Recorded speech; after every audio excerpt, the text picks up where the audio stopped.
Hello and welcome to another episode of Born to Win. My name is Barbara Allan, and if you remember last week we were talking about violent gang crime, and today my guest, we're going to continue on from that. My guest today is Dean Okai, and he's going to be giving us a bit more in-depth about the relationship with gang crime and drugs and a way of moving forward as a community. Dean Okai, thank you for coming to the program. Thanks for having me. Dean, talk to me about the sort of work that you do. Well, I'm a businessman now, and I'm not a Christian, a Muslim, or a Jew.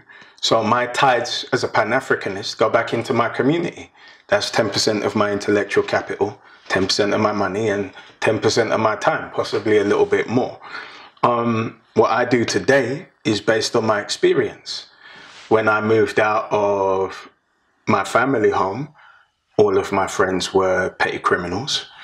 I had a private rental that I lived in 4 years to the day, and I was attracted to the road.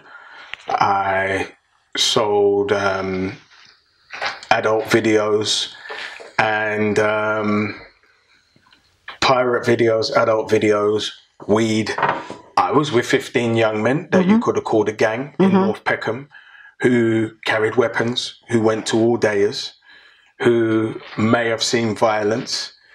We weren't, at that time, pinned down to this small area of a postcode.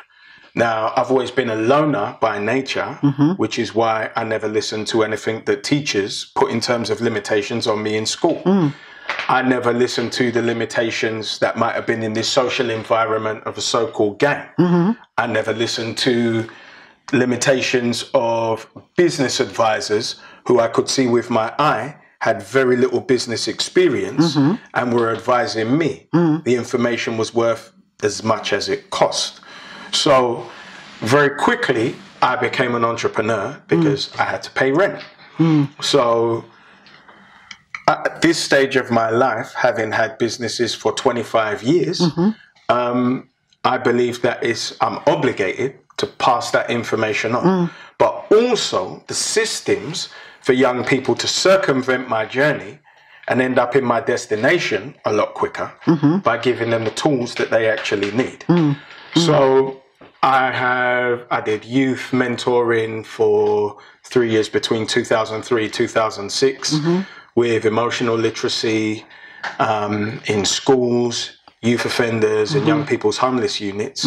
So I know very quickly by looking at demographics of young people across boroughs. So that would be from South London all the way to Tottenham. And you see there are common denominators.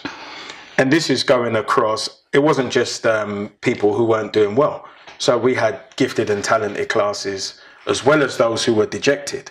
Yet still, the challenges that young people have are common denominators. Identity is huge. They don't know who they are. They're growing and they're formulating. That's actually going into my next question. Fantastic. So from what I am hearing from you, you've given a lot back through your own experience and through understanding entrepreneurship. So it's like an innate thing. Yeah? And you were kind of pushed into that by, I've got to pay rent. I need to pay my rent. Let's forget this thing of pushing, because everything we have to do within this society comes down to our own responsibility. Everything in my life, I chose. Knowing, not knowing is irrelevant. Nobody kicked me out of my family house. I liked young ladies. My ears are hard. I chose 100%. I had money. I did not consult my mother. I got the loot. I went and found the landlord. I paid them. I got my keys. Me and my mother were having a conversation in the kitchen. I said, I'm moving out on Tuesday. I was 18 years old. I think when I mention the word push, there's a saying that, people do not know themselves until they're back against the wall. So I think that's where I'm coming from. Yeah. You kind of forced, I think the word is forced. And again, I'll say, I wasn't. forced into a situation. I wasn't. Look, we make these excuses for ourselves. And from the age of 8 years old, I would be the young man. I was not bad child. I was quite good, but I didn't have any conscience about going into the stockroom in school, clapping the packet of Beryl pens and selling them to students for 15p each. Very quickly I got caught. My mother was invited to the school for a conversation, and she said, either this young man is going to be an entrepreneur or he's going to jail. Because that was me. I did not care.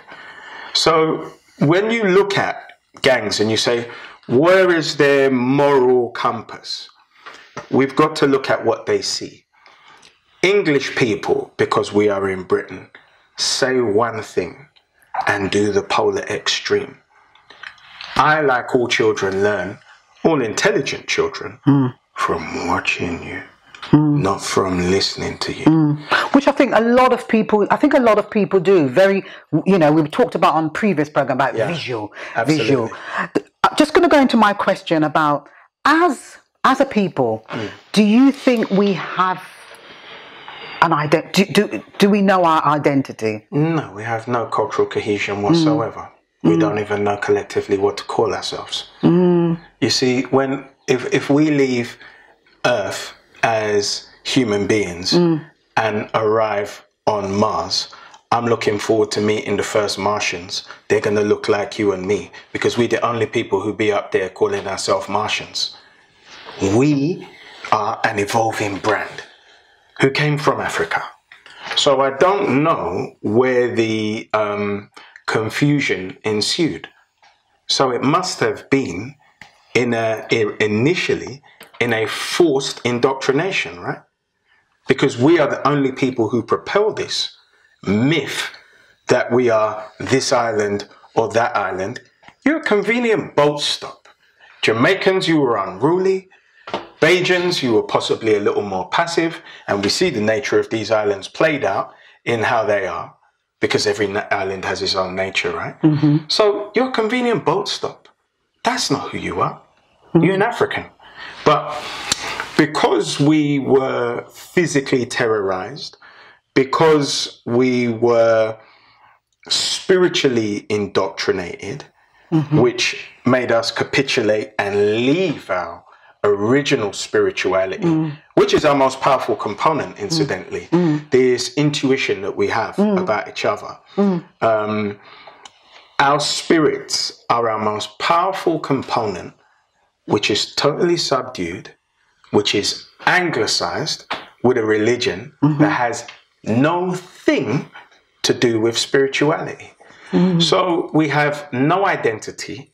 As a byproduct of having no collective identity as Africans, we have no community. So because we have no community, we have no common language other than English, which means that we think in English, dream in English, and see each other through European lens, not through an African lens. So what is my value of Africans? Is through a European lens, right? And you can tell when people are talking. I'm personally a Pan-Africanist, but I listen to people talk sometimes and they say, they, you mean us. Yeah, they, you mean us. If they sick, we sick, because we are Africans. You are not English. I am English. No, English is a language. English is a nation. Britain is England is a nation. And English are a people who are Europeans, which means their skin is pink. You are an African who is merely confused, momentarily, possibly, for perpetuity, about your African identity, that you feel the need to be so far removed from, which is compelled by disgust, isn't it? Because it's like me as a man, being so far repelled from being a man, that I desire to take on feminine traits. This would be based around the disgust of who I actually am. How important is it to know as a people who you are? How would that excel you? Okay, look. we're all obligated to uphold, promote and preserve who we are culturally because it benefits you. So our food, for instance. Now, if I sell my food to you, you enrich me as an entrepreneur. My role within my community is to do more than sell you food. Those problem-solving skills are to be employed in creating our own infrastructures, possibly to move into local council, where economic decisions are made for the borough of constituents who look like me. Best case scenario, when we recognize ourselves as a people. Now, if you want to see that play out, go do Saldor, Doha Hamlets. You can see it play out, right? Because it makes sense. I look like you, I sell to you, I either serve you now politically, or I endorse this man or woman who has the virtue of the community at heart. So we're going to take it from Goras and serve ourselves because we go to school here, because we live here, and we shop here. So our business community, sorry to drag out the expansion of the answer, serve us as a community. And when other people come into our borough, they are guests.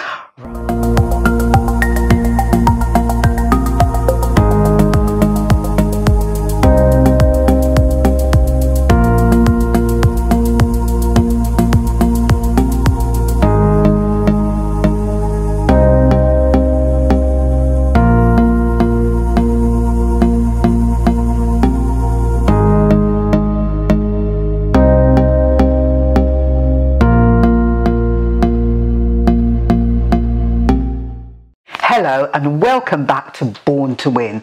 I'm talking to Dean Okai about gang crime. What is the solution? What is the way forward? How can we stop this epidemic of gang crime? Dean, what's the solution? First of all, let's go back to the source. What is our children's first interaction in society outside of the family house? Now I'm reversing it, I'm asking you a question. School. School. So we hand over our children, African children, by and large, to European women who have very little empathy with our children, where there are particular expectations exceedingly low because we're at the bottom of every measurable metric. I just want to come in there when Absolutely. you mentioned very little empathy. Explain that to me with our children. Who has little empathy? Parents? No. Oh, are you talking Because- the schools? Well, parents, European parents don't have any interaction with our African children in schools. Okay. Teachers do, who are by and large European women. And I will guarantee you that 90% of the parents watching have had adverse experiences with their children and these institutions. For even cultural representations, as simple as our hair. Your hair matches a penal infraction within our school, you are excluded to here. Now, the first thing I said is we are obligated to uphold, promote, and preserve our culture. So if my hair is a penal infraction within your education system, then you are my adversary and you are not culturally competent to teach my child, which is why my child is not taught by Europeans. So in the first instance, me sending my 4-year-old to school can come into challenges with the educational authority merely based on his or her hair. So I have betrayed my child by putting them in this position. If there are alternatives, if there's alternative provision that I can find, and if not, then we have to identify from the source that we as a people need to create this because it's not working, the system we're in. So the young men that you see on the road, if from 4 years old, can be dejected from school just by their cultural observation of their hair, go all the way through, realizing this is not designed for them. So let's take for granted that this educational system is not designed for them because we learn about a conquering history of Africans, which again frames your lens and dejects you Because you see that short period that they do Egyptology in history. I'm going to be honest with you. My book, and I despise my history teacher. I remember her name, Miss Fraser. But that section, you could see me go through school and not do any work in these topics. But that section, my book was immaculate. I drew, I wrote copiously, and I got an A, possibly for one of maybe 5 or 6 for my whole secondary school career. So, bringing it to the source, English education system governed by the Department of Education is not for us. The PRUs, which are filling up, which is a prison pipeline, Cheryl Phoenix is fighting the good battle every day and becoming vastly more experienced. Yeah, we're going to be doing a program with her. Of course. And all of us should actually be behind her in our organization. And just very quickly to divert, we don't invest money in our own. Institutions will not monetize her to be a thorn in their side. We need to monetize her to be a thorn in their side because she is our advocate. However, succession plan dictates that she must be training those to do the work across the country, which takes funds.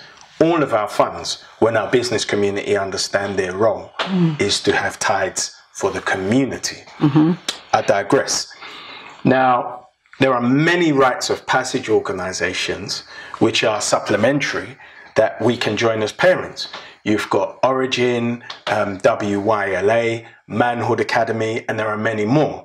Brother Pablo Reed had Indaba, which was the collective of most of the rites of passage organizations. 2-day conference, which was all about creating codes of conduct that we can follow, and then they become institutions, don't they? So you had people from Toronto, you had people from the States, people from Africa, and here, all speaking about rites of passage. Now, as an African, by your very cultural nature, young men and young women had to go through rites of passage. In an era where we are 4th and 5th generation, we are completely anglicized and have no codes of conduct, which is why it's no problem for me to stab my brother just because I'm curious about him being in my area. For no other reason, a young man or woman can lose their life just for being a stranger in an area. Now, if we went through rites of passage where every occasion we turn up, I have to turn to my left and my right. I am my brother's keeper and my sister's protector. That repetition, as opposed to the repetition of the music, where I'm talking about shanking my brother or gangbanging and raping my sister, will become prevalent. Now, that repetition, just like nursery rhymes, positive repetition, from 3 to 17 becomes part of your DNA. Now that is prevention, because whatever comes after your values have infused with your DNA is all superfluous, it's all entertainment and it's superficial. Dean, I'm just going to give you a scenario. A 16-year-old boy or girl is involved in a gang crime. Their parents don't know anything about it, but it's their secret thing that they do, and they really desperately want to get out of it. What would you suggest? Want to get out, not want to get out, desiring to go deeper, it makes no difference. They were seduced by the road. They were seduced by a perception of a lifestyle, which, just like Premiership football, is going to give successful results to a tiny minority. The beauty of young people is they still have self-preservation, because old foots will do the same thing over and over again just because they've been doing it long enough. Young people who have self-preservation just need to be seduced away by that which will preserve them in the future, and when their eyes sees that it's tangible. You see, a young man, 16 years old, who's moving around somewhere scared with a knife in his back, looks at a man like me. I said, I had a knife in my lower back for 4 years. It's okay. So what? He said, yeah, but I did this. Okay. So what? You're here now. What are you going to do with the rest of your life? Why do you think your journey is any different from mine? It happens that I'm 44 and have the wisdom via my experience that you don't. But just by my example, they see. And when I say mine, birds of a feather flock together.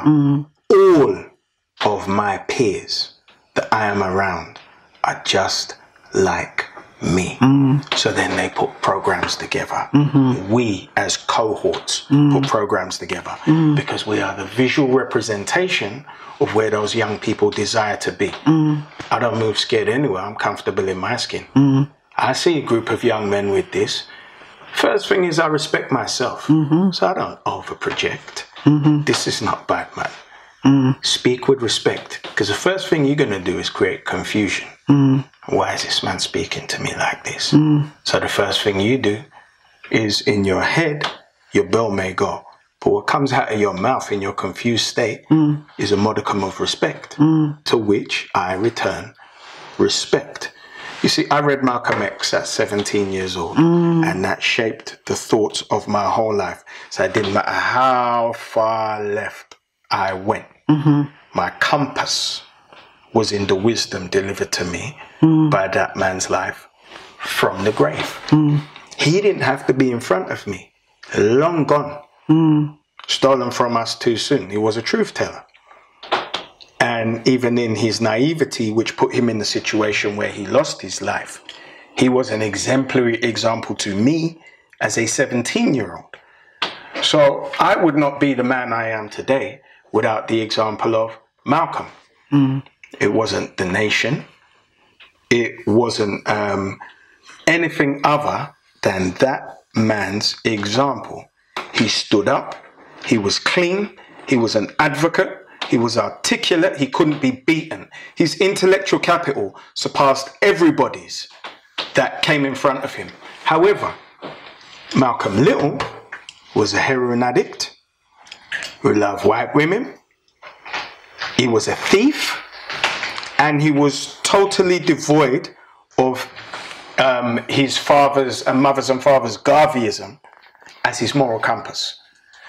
But because that was the inception, that was always where he was going to end up. See, he didn't come from nothing. He came from Garveyism.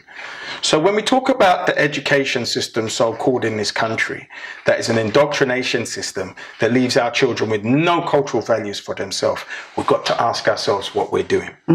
Now, when we create programs for our young people exclusively, and I mean African young people, whether they're Caribbean, whether they're 50% African people, to have a cultural value within themselves, then they become comfortable in their own skin.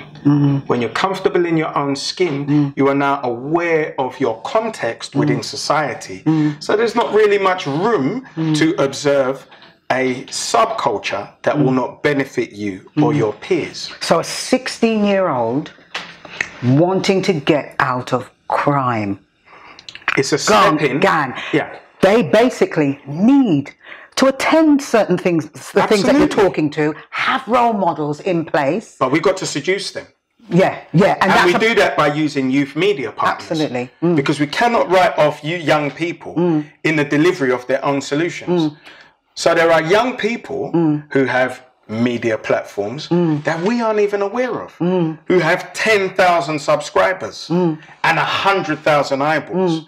So when I speak with my peers, what we talk about is utilizing them for our media outreach. Right. To grab their hearts and minds. So basically, you use social media to go out to these young people. Absolutely. Because that's what they're in order watching. to encourage them to get themselves around people like yourself, to give them that push to leave these gang crimes. The reason I love Malcolm X to the degree that I do, why he had the impact on my life that he did, he didn't stay within the mosque to give his sermon. He went out. He went out into the street. And that's why the Bible says, go out into the highways and byways in order to reach people, not in one place. And not necessarily with this moral compass that is pious, because it's not attractive to anybody. I hear that. So whoever can identify with my journey can understand that where they are is not the end of their journey. Which is why I knew that because of where Malcolm X was, in terms of how he dressed, how he carried and conveyed himself, how he advocated for his community, where I was in New Cross, broke after the police licked off my door and my small ongoing concern was closed down, was not the end of my journey. Where none of my peers were supporting me. I had peers who were laughing at me. I didn't eat pork, and I had a good school friend who went to the shop when I had no money and bought pork and told me to eat it.